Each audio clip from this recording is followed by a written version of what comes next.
السلام علیکم ورحمۃ اللہ وبرکاتہ۔ ایک بہت ہی پیاری دعا جو نبی صلی اللہ علیہ وسلم نے سکھائی کہ اگر آپ پر پہاڑ جتنا بھی قرض ہے تو اللہ سبحانہ تعالیٰ اس کو چکا دیں گے۔ مسند احمد کی حدیث نمبر 5518 میں سیدنا ابو وائل رضی اللہ عنہ سے مروی ہے کہ ایک شخص حضرت علی رضی اللہ عنہ کے پاس آتا ہے اور آ کے کہتا ہے کہ اے امیر المومنین، میں اپنی مکاتبت سے عاجز آ گیا ہوں، آپ میری مدد کریں۔ حضرت علی نے فرمایا کہ کیا میں تجھے وہ کلمات نہ سکھاؤں جو رسول اللہ صلی اللہ علیہ وسلم نے مجھے سکھائے تھے کہ اگر تجھے سیر کے پہاڑ جتنا بھی تجھ پہ قرض ہوگا تو اللہ سبحانہ تعالیٰ اس کو ادا کر دیں گے۔ اور وہ کلمات کیا تھے؟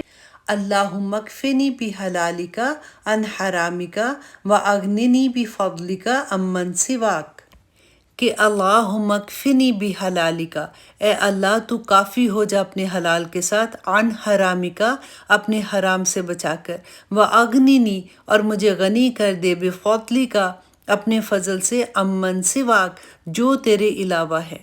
یہ بہت خوبصورت دعا ہے، اس کو آپ بھی یاد کر لیجئے کہ دیکھیے کتنی بڑی انشورنس ہے کہ نبی صلی اللہ علیہ وسلم فرماتے ہیں کہ اگر پہاڑ جتنا بھی تم پہ قرض ہے تو اللہ سبحانہ تعالیٰ اس کو ادا کروا دیں گے۔